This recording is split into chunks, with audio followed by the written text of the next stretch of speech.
नमस्कार, मराठी अपडेट गुरु या यूट्यूब चॅनलवर मी ओमकार संपूर्ण महाराष्ट्रातील लाडक्या बहिणींचं आपल्या चॅनलवरती हार्दिक स्वागत करतो। लाडक्या बहिणींना खात्रीशीर माहिती देणं हाच आपला प्रामाणिक प्रयत्न आहे। साधारणतः मागच्या आठवड्यामध्ये फक्त 2च दिवस डीबीटी ॲक्टिव्ह झाली आणि याच्यामध्ये बहुतेकशा लाडक्या बहिणींना लाभ आहे तो जून महिन्याचा सन्मान निधी जमा झालेला आहे। परंतु अजून काही प्रमाणावरती लाडक्या बहिणी अशा आहेत की ज्यांना हप्ते आलेले नाही आहेत। मग ह्याने अपात्र समजावं का, तर असा प्रश्न देखील सध्या निर्माण होत आहे।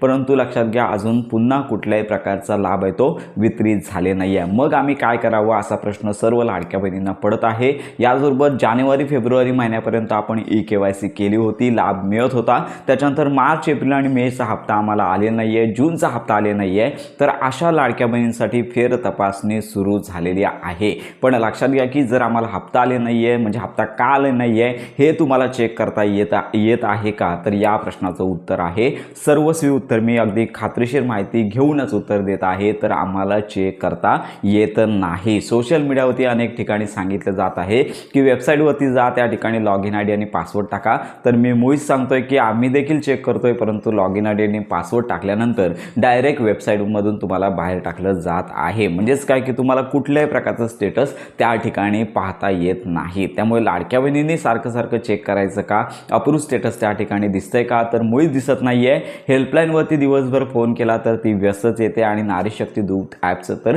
विचारायलाच नको। म्हणजेच काय की ह्या कुठल्याही माध्यमातून सध्या लाडक्या बहिणींना त्यांच्या अर्जाचा स्टेटस चेक होत नाही आहे। आणि या ठिकाणी जरी तुम्ही चेक केलं तरी तुम्हाला वेबसाईटच्या माध्यमातून किंवा नारी शक्ती दूत ॲपच्या माध्यमातून तुमची तक्रार निवारण होत नाही। यासाठी तुम्हाला काय करायचं आहे, तर तुमच्या सरळ आणि साधी सोपा मार्ग आपण सांगत आहोत की तुमच्या जवळच्या असणाऱ्या जिल्हा स्तरावरील महिला बाल विकास विभागामध्ये जायचं आहे, त्यांना अर्ज द्यायचा आहे, सोबत आधार कार्डची झेरॉक्स कॉपी देऊन तुम्हाला लक्षात घ्या की तुमच्या तक्रारीचं निवारण त्या ठिकाणी होईल। पण कोणी जायचं आहे की लक्षात घ्या की आपण खरोखरच पात्र आहोत, निकषांची पडताळणी म्हणजेच निकष आपण पाळत आहोत तरच तुम्हाला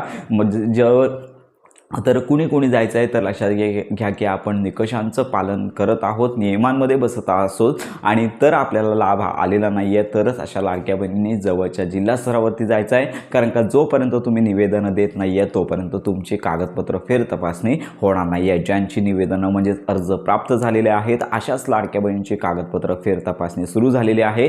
त्यामुळे तुम्ही खरोखर निकषांमध्ये बसत आहात का, 2.5 लाखापेक्षा कमी उत्पन्न, घरामध्ये इन्कम टॅक्स कोणी भरलेला नाही आहे, 4 चाकी वाहन नाही आहे, एकापेक्षा अनेक योजनांचा लाभ घेत नाही आहे आणि एका कुटुंबामध्ये फक्त 2च लाडक्या बहिणी असतील आणि तुमचा लाभ बंद झालेला आहे, निकषांमध्ये बसत असाल तर लक्षात घ्या की तुम्हाला जवळच्या जिल्हा स्तरावरती जाऊन अर्ज द्यायचा आहे। अर्जाचा नमुना देखील आपल्या या व्हिडिओच्या डिस्क्रिप्शन बॉक्समध्ये खाली तुम्हाला पाहायला मिळेल। तुम्ही तो लिहा हाताने आणि त्यानंतर तुम्हाला सोबत आधार कार्डची झेरॉक्स आहे ती तुम्हाला जोडून त्या ठिकाणी सबमिट करायचं आहे। कारण का ज्यांची निवेदनं प्राप्त होतील अशांचीच फेर तपासणी होणार आहे अशी माहिती देखील मंत्री आदिताई तटकरे यांनी दिलेली आहे आणि ही फेर तपासणी सुरू झालेली आहे। त्यामुळे या फेर तपासणीमध्ये ज्या लाडक्या बहिणी पात्र ठरतील त्यांना लक्षात घ्या जूनचा हप्ता तर ऑलमोस्ट जमा झालेला आहे, तो तुम्हाला पुन्हा मिळणार नाही आहे। पण ज्यावेळी जुलै महिन्याचा हप्ता वितरित होईल त्यावेळी लक्षात घ्या तुम्हाला लाभ आहे तो मिळणार आहे। तर अशी ही महत्त्वाची अपडेट आहे। तर लक्षात घ्या की वेबसाईट असेल किंवा नारी शक्ती दूत असेल हेल्पलाईनच्या माध्यमातून कुठलंही काम लाडक्या बहिणीचं होत नाही आहे,